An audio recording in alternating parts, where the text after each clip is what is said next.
We're about to be on CNN getting our freaking heads chopped off. If they get in close, we're gonna pull this grenade, hug it, and we're gonna kill them with us, right?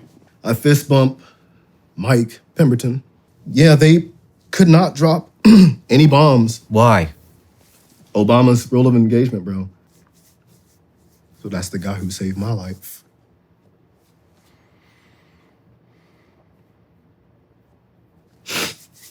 I've never heard anything like that before.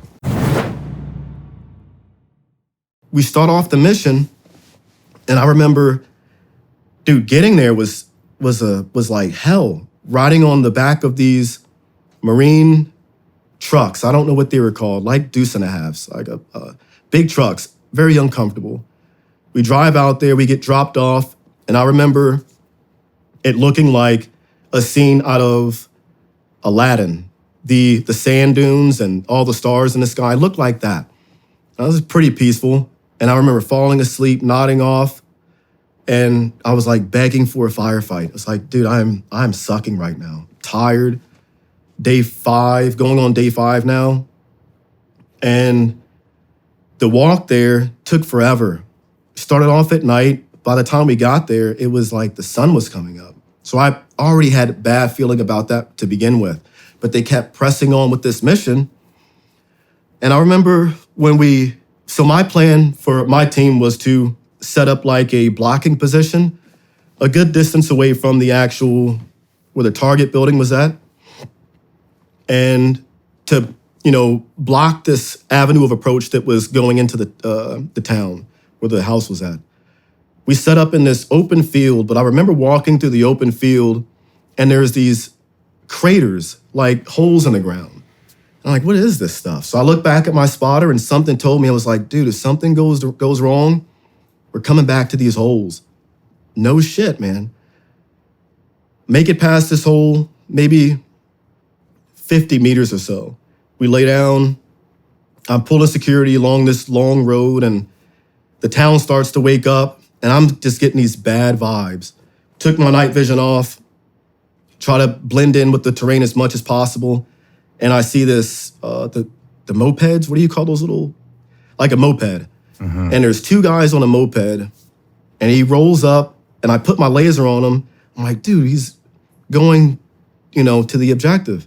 Put my laser on him, my laser light, and he sees it and I'm waving around in his chest. He can't see me in the grass yet, but he looks down in his chest, he stops the bike, and he looks down in his chest and he looks up in that direction of where I was at.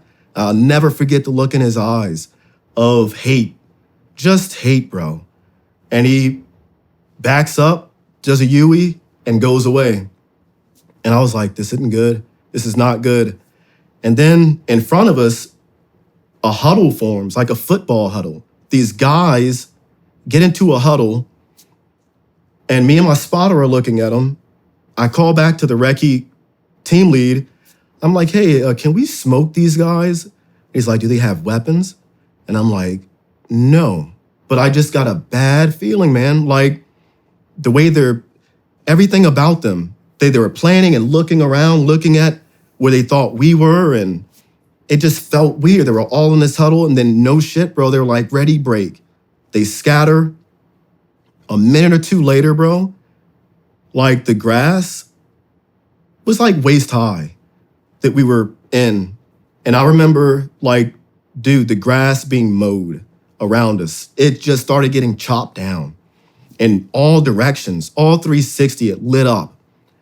And I remember looking back at my spotter. The recce guys are already breaking contact. We go back and 4 of us jumped into the hole. I'm second guy in the hole. We had the recce team lead go in. Pemberton's on top of me. I'm sorry, the other guy, he's right on the outside of the hole and he's in a star fort, like sprawled out.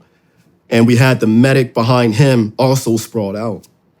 And dude, we were getting lit up, bro. I cannot describe how intense the fire was around us. And then it like stopped and we just heard pow, just one crack at a time. But the intervals were very consistent and very accurate. And I'm like, oh shit, we're getting engaged by a sniper. And then it clicked. what the Marines told me before coming into that area, they were like, dude, one, we cannot go with anything less than a brigade. And we're out there with less than 35 guys. Two, there's a Chechen sniper that's working that area, and he's been out there for a while. He has a, supposed to be a big kill record. He's been fighting for way longer than your average fighter, supposedly like the Soviet days or whatnot, and has been like a mercenary in that area, and from a Chechen sniper. So I deduced it down to, this is him. He's good, really good. So I call it up. We're being engaged by a sniper. So I'm trying to do a snap bang where I hear the crack and I wait for the report of the rifle, like lightning and thunder, and I'm getting a general idea of how far away the sniper is. So I pinpoint him to this tall building. It's where I would be if I were a sniper. Zoom in, I'm looking, and I'm not too sure, so I go to pick up my head, and crack, bullet goes by. Look at Pemberton, he goes to roll over, crack, bullet snaps and pops up dust next to him. Then it started getting way more accurate. Me and I call him Jay, the team lead from Recce, me and him pop up, and we're almost helmet to helmet, bro. And a bullet between us, he pushes off of me, I push off of him. And the next thing I heard was the medic screaming, who's hit? Who's hit? Team lead thinks my head is gone. I think his head is gone. He's like, I'm good. Are you good? Check yourself. I'm checking my face like, dude, I'm hit. Something's happened. Nothing. And that went on for 3 hours of playing volleyball with this sniper. Shit. In this small hole, and the fire just got more accurate. Every movement that you would make, he'd take a snap at it. He was going off of movement. And I would put rounds to where I think he's at, but I know I'm not going to hit him because I think he's shooting from back inside of the room, outside the window, or this little slit, or a hole in the side of the wall, or the building. But he's backed away from it, so I know I'm not going to hit this guy, so I'm just putting rounds into it. Then we started to hear the enemy close in on us, and you can hear him, Allah Akbar, and all that. And at one point, they got close where you could hear the footsteps. My spotter starts engaging guys who are close, bro, close to us with the 300 Win Mag. And he's laying some hate down, and it gets picked back up. We're calling in for airstrikes. I'm damn near crying, bro. I've never cussed out a colonel in my life, but cussed this colonel out like we need bombs. We need help bad. We're about to be on CNN getting our freaking heads chopped off, Yeah, so, they could not drop any bombs. Why? Obama's rule of engagement, bro. We could not have anything with 0.1 collateral damage, meaning if we dropped a bomb and their home got hit with shrapnel, that would be a bad deal for, it was all about winning the hearts and minds. So getting a bomb dropped at that time was impossible. And we couldn't drop it to where I had pinpointed where I figured this guy was at, the sniper, found his location on the map. We called it in for an airstrike. The best that they said they could do was do a flyover, show of force. The first thing that came over was it was an F-16 or F-15, one of those jets. He came over, didn't do anything. Next, I looked up, and I thought I saw a UFO. I'm tired, borderline hallucinating. So I'm like, yeah, that's a UFO. And it's just this thin, black, looked like a disc. And it's low, bro, low. And as soon as it gets closer, I'm like, that's a B-2 stealth bomber. I've never seen one of these things before in my life, except for like on TV. And it was way bigger than what I expected and thinner than I expected. And I remember he had his bay doors open and he dropped flares. And that didn't do anything. So then we called in for bombs to be dropped on our location. So I'm calling up like, drop them on us because we're getting, overrun.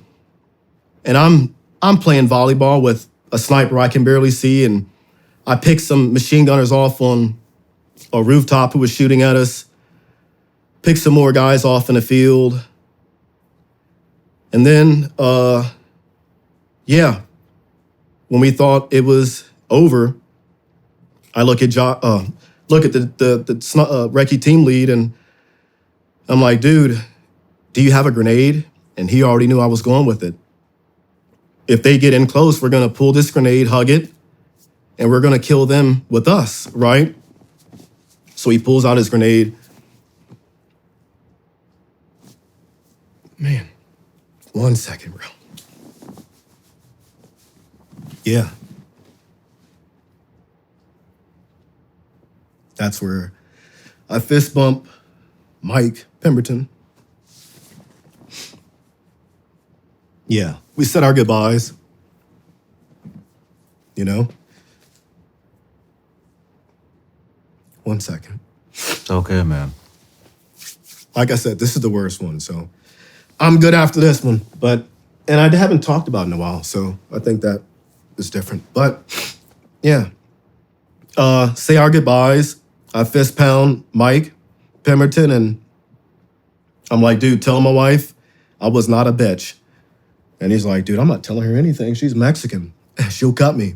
I'm like, yeah, she will. And yeah, he did our little goodbyes or whatever. Waited to these guys to, overrun us. And look over my shoulder, and here's my dumb brain again, my kid brain. I thought it was the Roadrunner. Like when someone's running real fast and you can see the dust kicking up from the back of their feet. It was a machine gun team. Cop, Eric Ennis, those guys. They heard the call. And dude. Yeah. They heard the call of, we were pinned down pretty good. And they came in and extracted us, and we popped smoke. Murphy's Law. We popped smoke and the wind blew it the opposite direction, so we had no cover, like screen cover or anything like that to bound out.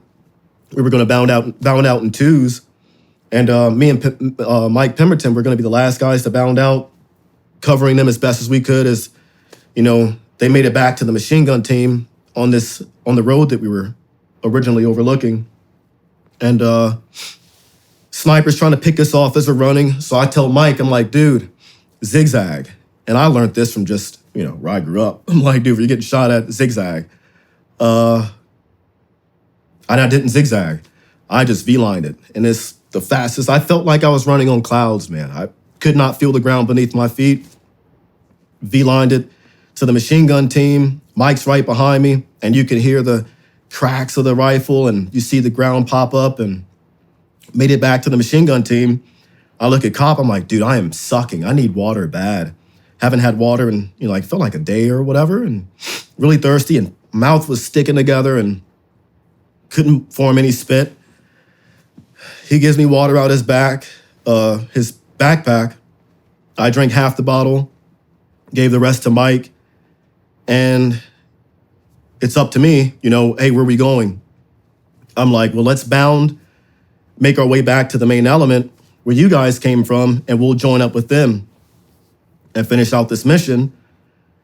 And as we pick up to move out, I see some guy pop out from the backside of this little house, and I put my rifle over Pemberton's shoulder. We're both facing that direction. I use his shoulder as a brace because we're standing, and I, shot this guy as he poked out from behind the house, and like a walking firefight. And I made the dumbest call of my life, man, of skirting the tree line. Yeah. Should have went in it and skirted the tree line, probably tired. Wanted to get to the element as quickly as we could because they were also in a huge firefight, throwing grenades and back and forth, borderline hand-to-hand combat in this little ravine. It was intense, bro. Making it back to them, skirted the tree line, and I shit you not, I saw the ground open up. Like a